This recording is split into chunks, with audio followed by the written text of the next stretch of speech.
Ah! Are you all right?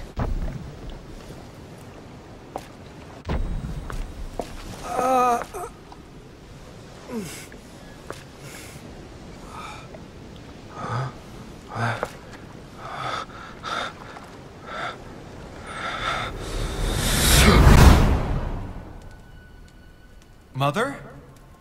Oh shit, your hand! So? Okay, it's done. Did you put it in a safe place? Yes.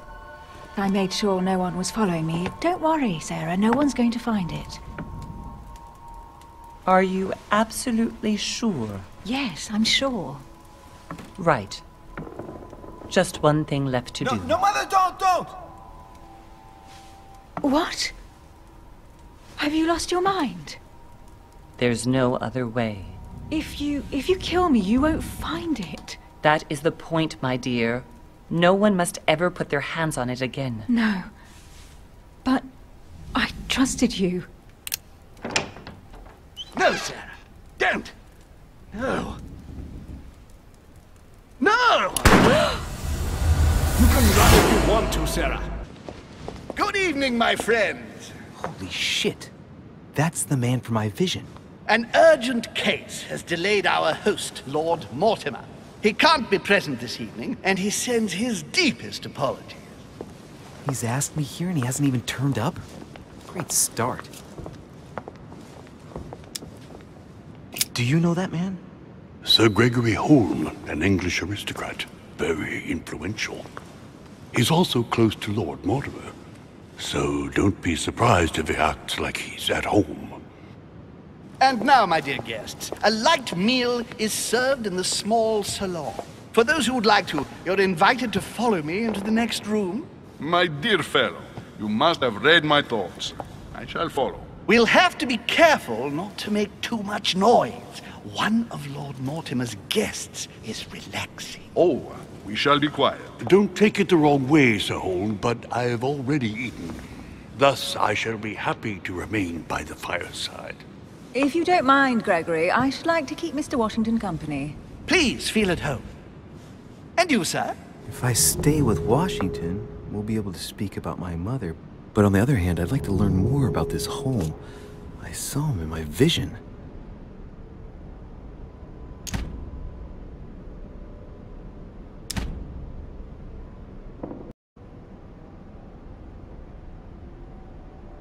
My vision is more important. Let's follow Holm. I'll follow you, sir.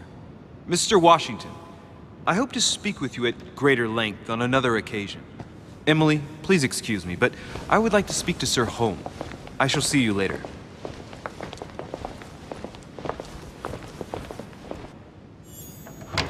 My friend, I hope our dear Giovanni is well. The troubles in France have fatigued him, but he will recover slowly. Do not fear. He apologizes for remaining in Rome. The voyage was too much for him. And right he was, too. The mildness of the Mediterranean, eh? Come, sit down and have something to eat, my friend. You look rather pale. Excuse me, sir. I have been neglecting my duty. I haven't introduced myself. Sir Gregory Holm, an old friend of Lord Mortimer's. A real pleasure, sir. You who must be well used to the court of France. How do you find this peaceful little haven? Charming if I hadn't come here for disturbing reasons. Yes, I heard the news. What a story. Indeed. I wanted to ask you. Would you have any information about the disappearance of my mother? Very little, I'm afraid, my young friend. Your mother came at the invitation of Lord Mortimer. Then, one fine day, we couldn't find her anywhere. That's it? As I said, I don't know very much. Lord Mortimer had the entire area searched immediately. We found no clue as to her disappearance. But I am convinced that as soon as Lord Mortimer becomes available, he will explain the situation. Thank you for your answers, Sir Holm. But I beg your pardon. I get the impression I know you. Have we met? Except in my dreams, of course. Not that I remember, young man. Perhaps you're mistaking me for another member of the Chamber of Lords. And what with the wig and the powder, it wouldn't be the first time. No, you were definitely the one I saw threatening my mother. I thought... Never mind. It'll come back to me. Would you allow me one last question, sir? I don't want to take up all your time. Please, go ahead. What do you want to know?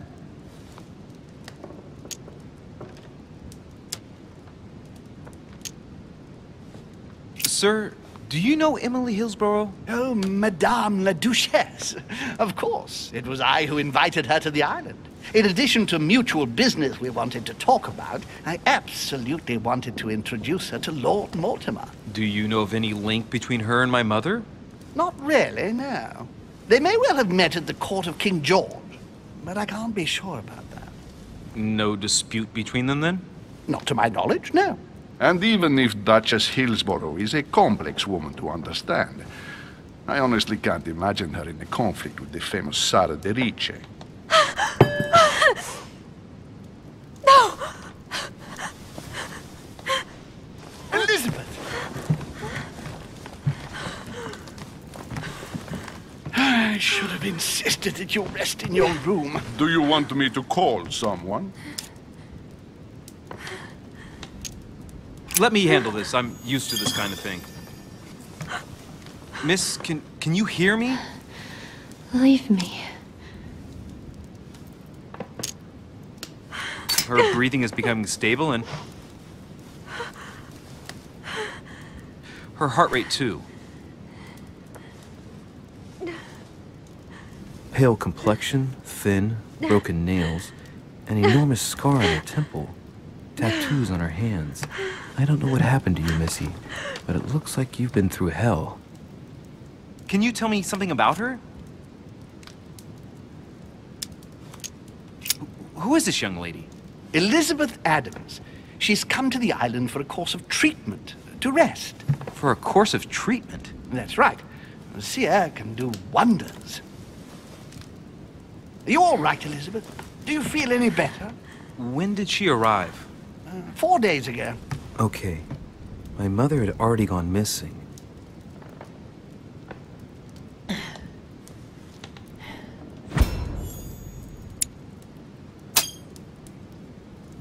She's just regained consciousness and she immediately reaches for her brooch? I don't know exactly what it means to her, but obviously it's got to be something important. Are you all right, Elizabeth? You gave us quite a fright. Take it easy, miss. Let me... I just need to get back to my room. Of course, my dear. Go ahead. You saw it, didn't you? Pardon me? I segni della bestia. Sorry, Your Eminence. I don't speak Italian. Forget it. It doesn't matter.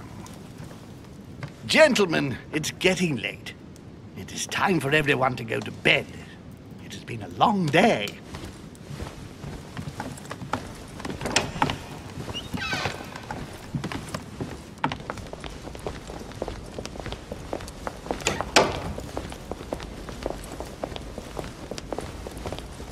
It's all the more delicate. I'll see what I can do, but the case I'm on at the moment might well leave me with very few opportunities.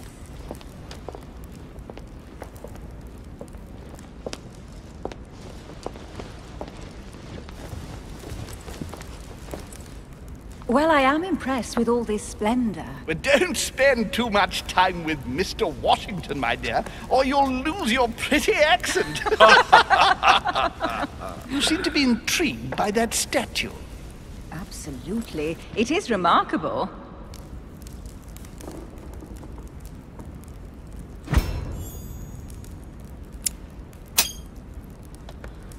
Oh, it's naughty to tell lies.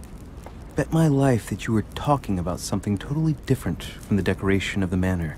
But to find out what, I should have stayed with them. Too bad. Lord Mortimer is fond of atypical works of art. I won't disguise the fact that I find it all a little megalomaniacal. But I must say, he does have some outstanding pieces. Sir Holm, who was that young lady with you? Elizabeth Adams, Mr. President. She would have liked to have stayed with us, but the poor thing is exhausted. Elizabeth Adams?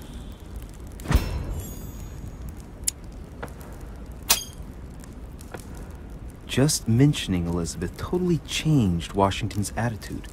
Looks like he just saw a ghost. Miss Adams is here to rest. You have perhaps already come across her in the corridors. She arrived a few days ago. I perceived her, but we weren't introduced.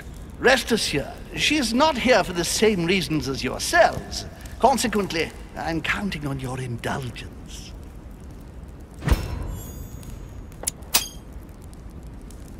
Washington looks surprised, but Holm doesn't seem to see it.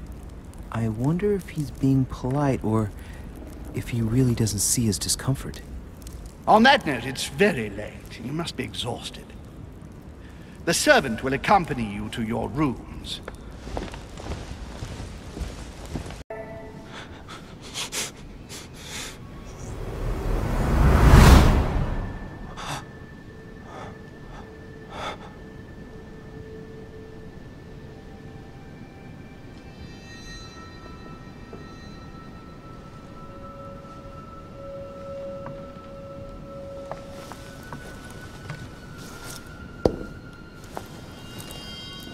Your turn? The servants are not very efficient. Durocher can't be far away. They'll find her soon. Their search time is restricted, given that they must keep an eye on Adams. I can take care of her, you know. Yes. Well, in any case, I do thank you for bringing her to the island.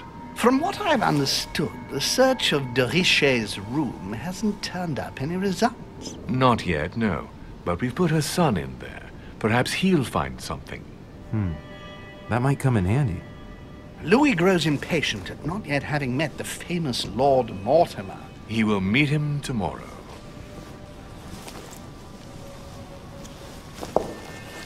Oh, what a pity to lose a knight at the start of the game. Are you waiting for someone? A young French soldier. During our game of chess? Don't worry, Gregory. The game won't disappear. I'll have one of my men escort you back. Don't trouble yourself. I know my way out. Ah, good evening, gentlemen. Please forgive me for this late hour. It is never too late. And we have much to discuss. One last move?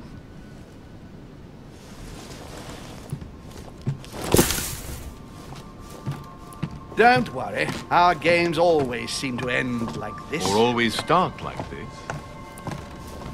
Come, come. Take a seat, my friend.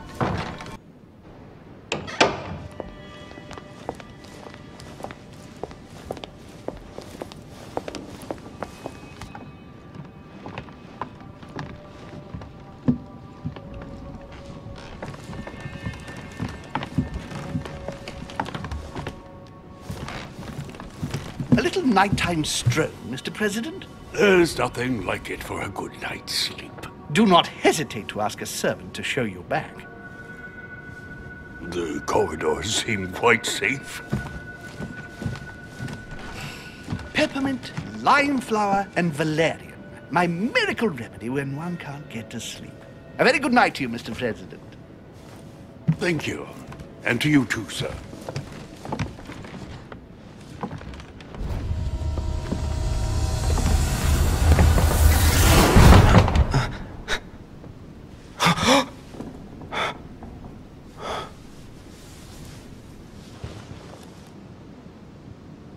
Dear friends, I bid you welcome. I hope the night was not too short. Your Eminence, Duchess, Monsieur de Richet, allow me to introduce our new guests. They arrived during the night. Johann Christoph von Wollner, Minister of Religious Affairs and close aide of Frederick William II, King of Prussia. Napoleon Bonaparte, Lieutenant of the French Revolutionary Army. And Jacques Peroux, French Revolutionary Tribunal Judge. Unfortunately, my friends, Lord Mortimer will not be joining us this morning, but he should be with us later. So, let us begin. What is Mortimer playing at? He tells me to come urgently and he sends no one to meet me? You don't say. And right here... Thank you again for the wine, Your Eminence. It is served every day at the king's table. Please, I am delighted to hear. Volner and Piaggi seem to be getting along well. My dear Johann, how are you? Glad to make landfall at last. And yourself. Very well. And your husband? He's poorly. The French Revolution gives him terrible headaches. Oh, I understand. I shall feel better too, as soon as the situation is settled. If by chance the French crisis is emulated in Berlin, there will always be a refuge for you in London, my dear. Your offer does you honor, Emily. But London is much closer to Paris than Berlin. Beware. The French are capable of sailing up the Thames straight to the Houses of Parliament. Oh, my friend, I am shaking in my clogs.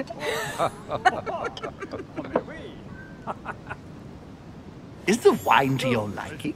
Very much so, Sir Gregory. Such complexity. Typically French. A Sauterne, isn't it? Absolutely. If I'm not mistaken, this is not Lord Mortimer's favorite wine. It is yours. In his absence, I have taken the liberty of making a slight deviation from the rule. But I count on your discretion. Don't worry, I appreciate the same grape varieties as you. I remember the last time we tasted that nectar here at this table. The finest minds of the century were present. And the last time we drank it, the orphanage in Bloomsbury was still in ruins. Would you repeat that? Oh, well, I put some small effort into the works. The orphanage reopened just before Christmas. The bedrooms, washrooms, and the classrooms had all been refurbished. I don't know what to say. You have given the girls a wonderful Christmas gift. Thank you. I made a promise. Now it is done. Right, we shall meet again tomorrow. All the guests will be present, as well as Lord Mortimer, I hope. Until then, I trust you will find plenty to keep you amused.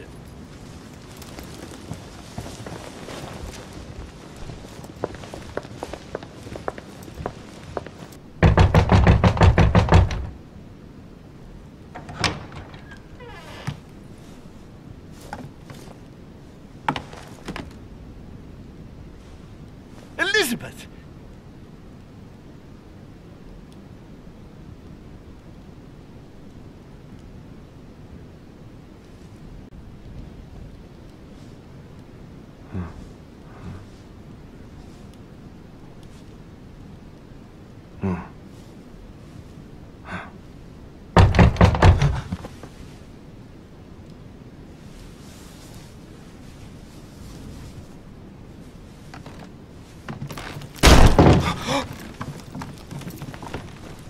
Monsieur de Richet, I am arresting you for the murder of Elizabeth Adams. What the hell's going on?